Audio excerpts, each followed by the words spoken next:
Mais tout de suite, on va accueillir l'amiral Olivier Lajousse, qui a été marin pendant 38 ans, qui est l'ancien DRH de la Marine nationale, qui a d'ailleurs été élu DRH de l'année en 2012, et qui est auteur de nombreux ouvrages sur le management et notamment sur l'art de diriger. Bonjour Monsieur Lajousse, merci beaucoup d'avoir accepté de participer à cet événement. Monsieur Lajousse, je vous laisse voilà, de partager votre retour sur ce que c'est que l'incertitude et de manager de l'incertitude.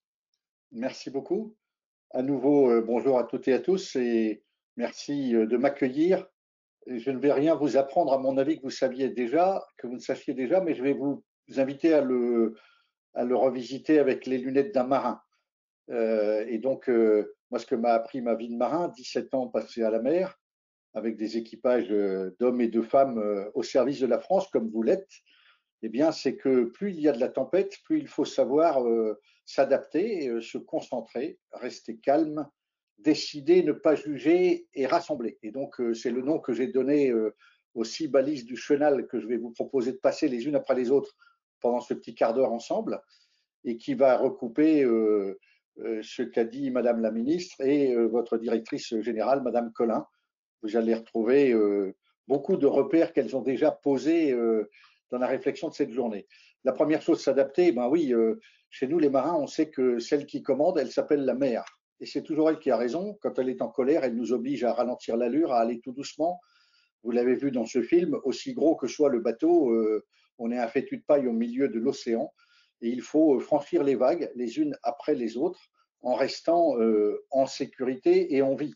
Et donc, le bateau et l'allure du bateau est réglée à toute petite allure. Il faut franchir les vagues de face, les unes après les autres. Il ne faut surtout pas se mettre en travers, sinon on est roulé comme un galet.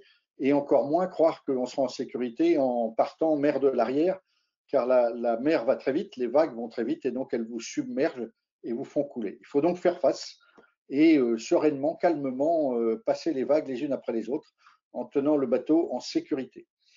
Et donc, s'adapter, c'est régler. Donc, du temps de la marine à voile, on réglait les voiles. Aujourd'hui, on règle l'allure des moteurs. En même temps, on s'assure de l'étanchéité du bateau. De façon assez étonnante, parce que ce n'est pas spontané, plus le bateau est gros, plus il est en danger, parce que, comme vous l'avez vu dans ce film, à cheval sur une vague, il peut casser en deux s'il est mal chargé, tandis qu'un plus petit bateau va faire bouchon, et tel un bouchon, on va passer les vagues les unes après les autres. Il suffit simplement que le bouchon soit bien étanche. Voilà, une fois qu'on a dit ça, si on ramène ça aux organisations d'entreprise, plus une organisation est complexe, plus il faut pouvoir amener chacun à en comprendre le fonctionnement global, mais surtout pouvoir se concentrer ici et maintenant sur ce qu'il a à faire et ce qu'il apporte aux autres. Je dis souvent que toute organisation n'a la force que de son maillon le plus faible, parce qu'une fois qu'un maillon est cassé, eh bien, toute la chaîne est désorganisée. La crise de la Covid-19 nous a rappelé l'importance de gens que peut-être on ne considérait pas assez, qui s'appellent les aides-soignantes, les éboueurs, les livreurs, les hommes et les femmes du ménage. Sur les bateaux, on appelle ça le service général et on sait qu'ils ont un rôle essentiel et que chaque fois qu'ils en doutaient, j'avais pour petite recette d'aller les voir, de faire un tour avec eux et de leur faire comprendre que l'amas de poussière dans un coin de tableau électrique, ça pourrait ne pas apparaître très important, sauf que ça m'était arrivé en début de carrière de marin, un amas de poussière, ça fait un court-circuit, le court-circuit, ça fait un incendie, et l'incendie, ça nous met tous en danger. Et donc, ce qu'il faut faire comprendre à chacun, c'est l'importance de son rôle. Dans un livre intitulé L'argent, Charles Péguy dit il n'y a pas de tâche inférieure, il n'y a pas d'être inférieur, ni de supérieur, il y a une chaîne où chacun doit tenir son rôle. La seule chose inférieure, c'est de mal faire ce qu'on a à faire. Et donc, un manager, un dirigeant, il doit s'assurer que chacun va pouvoir tenir son rôle et sera reconnu dans l'importance de ce rôle. Ne donnez jamais le sentiment à quelqu'un que son rôle est moins important que d'autres. Qui a envie d'être considéré comme moins important. Mais ne laissez jamais non plus quelqu'un croire qu'il est plus important, c'est tout aussi dangereux. Chaque maillon compte, et chez nous les militaires, parce qu'au-delà de l'incertitude de la mer, nous avons aussi l'incertitude de la guerre, le comportement de gens qui, sous l'effet de l'émotion de la colère, peuvent faire plein de choses. Eh bien, il faut, dans ces cas-là, rester très très calme, ne pas donner prise à ces énervements, à la panique. Plus il y a de l'incertitude, plus il y a du doute, plus les gens peuvent potentiellement perdre pied et soit baisser les bras, tout abandonner, soit se mettre très en colère et devenir très violent. Et donc, il ne faut jamais oublier que nous, les humains, nous sommes d'abord et avant tout des boules d'émotions et qu'on ressemble beaucoup plus à la roue des émotions de Plutchik. Vous regarderez Plutchik, qui est un psychologue qui a mis au point cette roue des émotions, qui montre comment on peut passer du chagrin à l'infinie tristesse et au suicide, ou de la contrariété à l'infinie colère, la rage et le meurtre. Et donc, un dirigeant, c'est qu'il ne faut jamais encourager les émotions extrêmes parce qu'on ne pilote plus rien à ce moment-là. Et donc, il faut apaiser. Un grand dirigeant, c'est quelqu'un qui apaise et qui aide, du coup, les gens à se concentrer ici et maintenant sur ce que l'on peut faire pour éviter de partir dans des émotions trop fortes qui vont tout fragiliser. Rester calme, c'est essentiel, c'est difficile à faire. Je dis souvent que le premier qui s'énerve a perdu. Mon expérience m'a appris que chaque fois que je me suis énervé, il m'a fallu beaucoup de temps pour retrouver une relation apaisée à moi-même et aux autres, et que surtout j'avais donné une arme fatale aux autres en leur montrant où était mon point de faille. Et donc plus on travaille sur soi et avec ses équipes, parce qu'il ne faut jamais rester seul quand on est dirigeant, il faut toujours avoir une équipe qui vous tirera le bras et qui sera capable de vous dire fais attention, là tu es en train de t'énerver, fais un petit pas de côté, souffle, repose-toi. D'où la nécessité d'avoir des organisations les plus partageantes possibles. J'ai entendu plusieurs fois dans les 2 interventions précédentes le mot co-construction. Le pire danger, c'est un dirigeant qui s'isole, finit dans sa tour d'ivoire et croit qu'il est le seul à porter le monde. Ça s'appelle le syndrome d'Atlas et les cimetières sont pleins de gens qui se croyaient irresponsables. Aucun d'entre nous n'est irremplaçable. Pardon. Aucun d'entre nous n'est irremplaçable. Les cimetières en sont pleins, comme je disais. Et donc, plus on met une organisation où on peut à tout moment, par subsidiarité, passer la main, la reprendre, l'échanger, plus on construit les décisions ensemble en enrichissant les regards des uns et des autres pour être sûr de ne pas décider avec une seule facette, eh bien, mieux c'est. Et d'où la diversité dont j'ai entendu parler. Enfin, 2 choses importantes, s'interdire de juger. Trop souvent, par nos éducations, nos parcours personnels, on a des jugements à l'emporte-pièce. Là encore, la littérature nous apporte beaucoup de choses et quand Albert Camus, dans La Chute, écrit « J'ai connu le pire », c'est-à-dire le jugement des hommes, il nous donne une clé fondamentale, c'est que chaque fois qu'on juge, on écarte potentiellement ou on se prive de possibilités. Plutôt que de juger, il faut accueillir. Et accueillir, c'est même si la différence peut nous déranger par certains aspects, plus on est capable de l'accueillir, mieux c'est. Pour ça, il faut s'inspirer du Mahatma Gandhi qui, chez nous, les militaires confrontés dans les OPEX, comme on dit, les opérations de guerre, les opérations extérieures, à beaucoup d'émotions et de violence. On sait que si on donne part à ça, on va se mettre à juger. On n'a pas le droit de prendre parti. On n'est ni pour l'un ni pour l'autre. On est là pour rétablir une situation, idéalement la paix. Et donc, il ne faut surtout pas se laisser entraîner dans un jugement ou dans l'autre. Il faut rester neutre. Et pour ça, il faut, comme je le dis, puiser chez Gandhi cette phrase magnifique dont je vous fais cadeau aujourd'hui, parce que moi, elle m'a beaucoup accompagné et aidé dans beaucoup de mes décisions. Personne ne peut me blesser sans ma permission. Personne ne peut me blesser sans ma permission. Plus on est appelé à prendre des décisions importantes, plus il faut avoir cette sagesse, ce calme, savoir faire ses pas de côté et ne jamais prendre au premier degré les comportements, les faits, les gestes, les paroles des uns et des autres qui souvent peuvent apparaître très agressives. Mais si on en fait une affaire personnelle, alors on va perdre pied et on sera déstabilisé. Pour finir, rassembler, c'est le rôle essentiel d'un dirigeant. Dans des sociétés où on a beaucoup privilégié l'individu, la personne, où on a mis en avant la liberté individuelle, on a oublié ou potentiellement oublié une chose essentielle, c'est que pour faire communauté, il faut aussi pouvoir regarder dans la même direction, agir ensemble, être dans un même projet. Pour ça, ça veut dire qu'il faut bien équilibrer l'individuel et le collectif. Moi, j'appelle ça le genou, c'est un petit clin d'œil. Je me rappelle que mes genoux, le droit et le gauche, me permettent de danser, surfer, faire du marathon, courir, monter des escaliers. Alors, je les remercie tous les jours parce que grâce à ces deux articulations, eh ben, je suis un homme libre parce que mobile. Et puis, enfant, je ne l'étais pas jusqu'à ce que j'apprenne à marcher. Et puis, peut-être que dans quelques années, il me faudra à nouveau dépendre d'autres pour me déplacer puisque mes genoux ne fonctionneront pas. Dans l'organisation, dans les administrations, dans les entreprises, genoux, ça s'écrit J-E d'un côté, N-O-U-S de l'autre.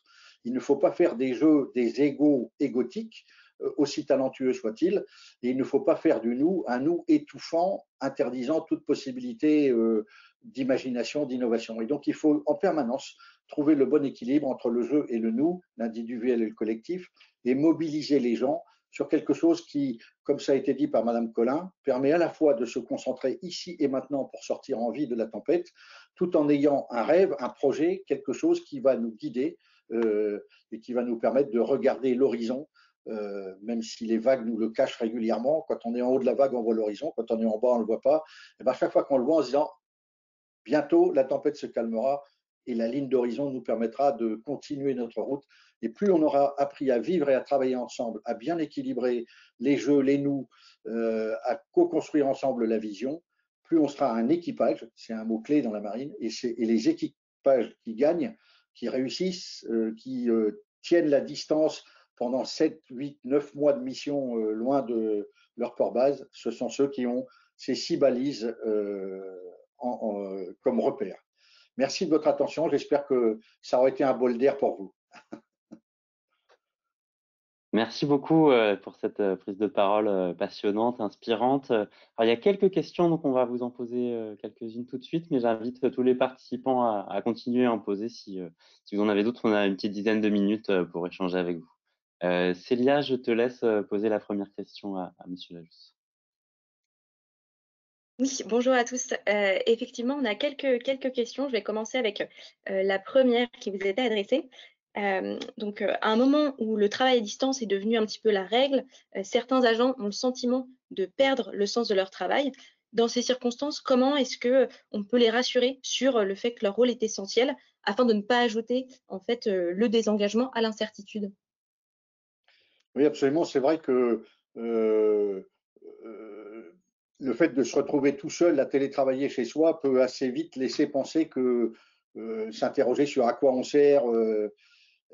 Et c'est là que les managers ont un rôle essentiel. C'est comment on met en place des rituels pour prendre des nouvelles régulières les uns des autres, maintenir la machine à café d'une certaine façon, pour prendre une image, sans être intrusif, mais et sans que ça apparaisse comme une surveillance ou un contrôle par manque de confiance, mais bien comment on utilise ça pour tenir le lien. Et donc, moi, je pense qu'une façon de ne jamais laisser quelqu'un s'enfermer dans une bulle au point de croire qu'il n'est plus utile ou de s'interroger, c'est de créer ces nouvelles façons de faire lien en utilisant les outils du numérique. J'ai connu un temps, moi je suis entré dans la marine au milieu des années 70, j'étais tout jeune, et à l'époque il n'y avait ni Internet ni rien de tout ça, et donc on était complètement coupés. Nous, on était en isolement de nos familles. On vivait dans l'équipage, on travaillait dans l'équipage, mais on passait 5, 6 semaines en mer avant de pouvoir arriver dans un port à l'étranger, trouver un téléphone quelque part et prendre des nouvelles de la famille avec des décalages énormes. Aujourd'hui, grâce à Internet, les marins peuvent être en contact avec leur famille et c'est compliqué finalement, tout aussi compliqué presque parce qu'ils sont dans des mondes différents, des rythmes différents, parfois des horaires, le plus souvent d'ailleurs des horaires différents. Et donc, c'est comment, malgré cette distance, ces écarts, on garde un lien. Eh bien, c'est on se parle tranquillement, on échange, on dit bah tiens, en ce moment je vis ça, et toi, et voilà, on échange, mais on ne laisse jamais quelqu'un durablement tout seul derrière son ordinateur. Donc on crée les rituels en fonction de la culture, de l'organisation dans laquelle on est, pour se donner des petits rendez-vous réguliers et prendre des nouvelles les uns des autres. Et c'est, moi j'avais une formule, souvent je commençais par dire dis-moi, dis-moi. Qu'est-ce qui t'arrive? Qu'est-ce que tu fais? Qu'est-ce que tu deviens? Dis-moi. On ouvre la porte. Parfait, c'est noté. Merci beaucoup pour cette réponse. On a beaucoup de merci dans le chat, je tiens à le préciser pour cette intervention. Et on a également une autre question. Vous avez parlé tout à l'heure de la différence entre ne pas juger, analyser. Et on avait un participant qui souhaitait que vous détailliez un petit peu plus cette distinction entre les termes juger et analyser. En fait, analyser, c'est faire la part des choses, prendre des faits, regarder et chercher à être le plus objectif possible en se libérant autant qu'on le peut. Et c'est jamais facile de sa conception par éducation, par formation, par tout ce qu'on veut, par culture, du regard qu'on porte sur un certain nombre de choses. D'où l'importance de la diversité, parce que plus il y a des gens différents, plus on est obligé de sortir de sa zone de confort ou de son seul regard. Et on est souvent, dans un premier temps, désorienté, étonné, parfois agacé ou parfois émerveillé par la différence de l'autre. Nous, les marins, on est souvent amenés à aller dans d'autres pays, à rencontrer d'autres cultures, à travailler avec d'autres personnes, à s'occuper de gens qui sont dans des situations terribles. Et quand on récupère des réfugiés à la sortie de Beyrouth ou d'Aden, ou qu'on ramasse des migrants en mer dans des conditions parfois terribles, ou qu'on arrête des pirates somaliens ou de l'autre côté africain, bref, on est confronté à des cultures différentes, des regards différents. Et plus on échange avec eux, plus on se rend compte que finalement, la richesse des regards permet de beaucoup mieux voir que si on s'enferme dans son regard. Et c'est pour ça que je dis, il faut à la fois être capable d'accueillir, d'observer, de regarder autour de nous, d'analyser les choses, mais surtout de ne pas juger trop vite. Ensuite, c'est vrai qu'il faudra décider, et de la même façon qu'un manager devra évaluer les gens de son équipe pour identifier dans cette équipe celles et ceux qui vont pouvoir porter un projet quand d'autres devront être mis plutôt de côté pour qu'ils se ressourcent ou à qui il faudra proposer des formations pour qu'ils se mettent au niveau d'un projet. Tout ça, c'est la responsabilité du décideur. Et évaluer des gens, ça ne veut pas dire les juger, c'est être capable de poser avec eux très tranquillement les plus et les moins, les forces et les faiblesses, les envies. Et ça, on pourrait en parler très longtemps. Il ne suffit pas d'une GPEC très technique, il faut vraiment rencontrer les gens et voir avec eux à la fois où sont leurs envies, leurs appétences, leurs compétences. Je dis bien envie, appétence, compétences. Et puis de l'autre, à partir de résultats obtenus dans certains domaines, comment on peut les orienter pour qu'ils soient le mieux possible mis au service de l'organisation. Et en même temps, eux s'épanouissent et se réalisent là-dedans. Et donc, pour moi, ce n'est pas du tout antinomique. Ne pas juger, c'est vraiment ce que je mets derrière cette formule, volontairement un peu forte, et cette belle phrase de Camus que j'ai citée, c'est « je m'interdis d'avoir des a priori parce que la personne est petite, grande, a une couleur de peau, etc. etc. » Parce que malheureusement, inconsciemment, on peut être très vite tenté, on peut être dérangé par un accent, une façon de s'habiller, une taille, etc. Il faut vraiment apprendre, travailler pour se débarrasser de ça. Et malheureusement, dans nos sociétés, trop souvent, dès l'école, dès le plus jeune âge, il y a ces repères. Eh ben, il faut du courage, de la volonté pour ne pas se laisser piéger dans ces jugements-là. Parfait, merci encore. On a une participante qui reprenait un petit peu votre analogie avec la mer et qui demandait en cas de tempête, quand la tempête a envahi l'équipe, donc c'est-à-dire quand la panique et l'incertitude ont pris le dessus, quels conseils vous donneriez pour apaiser les équipes, les agents Ouais. C'est la petite clé, ça n'est qu'une clé, hein, mais j'ai eu à l'utiliser dans certains moments où il y avait énormément de tensions. On avait eu des missions avec beaucoup des choses très dures, et donc il y avait vraiment des gens qui perdaient pied. Et dans ces cas-là, il faut tout de suite les ramener à des choses très simples. C'est ce que j'ai appelé se concentrer. Pour éviter qu'ils partent en vrille, en sucette, on peut mettre ce qu'on veut, enfin qu'ils partent en panique, et une façon, c'est de les ramener à des choses très très simples. Ici et maintenant, il faut qu'on fasse ça. Des psychiatres vous diront que c'est ce qu'on fait dans certains cas avec des gens qui sont vraiment partis dans un délire quasi paranoïaque. On les concentre sur un point de couture, sur quelque chose, pour que l'esprit se referme sur quelque chose et arrête de partir dans des frayeurs qui s'auto-alimente elle-même. Hein, on a une capacité à s'inventer des histoires de façon incroyable. Il y avait du temps des Incas et des Mayas un peuple qu'on appelle les Toltecs. Peut-être que certaines et certains d'entre vous ont lu ce livre qui est sorti il y a un peu moins de 10 ans, qui est ressorti, et qui s'appelle Les 4 accords Toltecs. Les Toltecs, qui étaient des Amérindiens vivant au sud du Mexique, avaient une culture communautaire très forte. Ils avaient 4 règles. La première, c'est que ta parole soit impeccable. Donc, toujours faire attention à employer les mots justes et à ne pas employer les mots blessants pour ne pas créer de l'émotion inutilement, de la colère inutile. Donc, bien travailler son langage. Parler sincèrement, simplement, en faisant attention à ne pas blesser, parce que la parole est un glaive. 2, ne te raconte pas l'histoire à l'avance. Très souvent, nous, on a tendance à croire que tout va mal se passer, on se fait des films incroyables. La plupart du temps, ce sont plutôt des films, hélas, négatifs, au lieu d'être des films heureux. Il y a parfois des gens qui rêvent ou qui pensent très heureux et ils sont très utiles dans une équipe.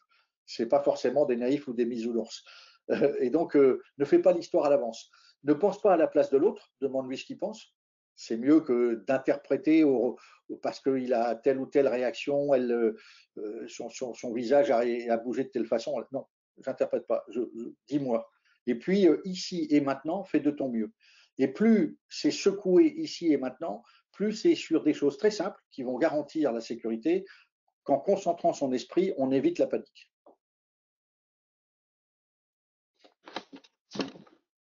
Merci beaucoup. Alors, il y a d'autres questions, malheureusement, qu'on n'aura pas le temps de traiter parce qu'on a un vaste panel d'intervenants qui va intervenir. En tout cas, c'était vraiment passionnant. Célia le notait, il y a eu énormément de remerciements aussi dans le chat pour votre intervention. Et donc, j'invite tous les participants qui souhaitent approfondir d'aller lire vos ouvrages et vos différentes interventions que vous avez pu réaliser par ailleurs. Merci beaucoup, Monsieur Lajos. Merci à vous et bel après-midi, bon séminaire. Et au plaisir de vous rencontrer en vrai un jour, je l'espère. Merci beaucoup.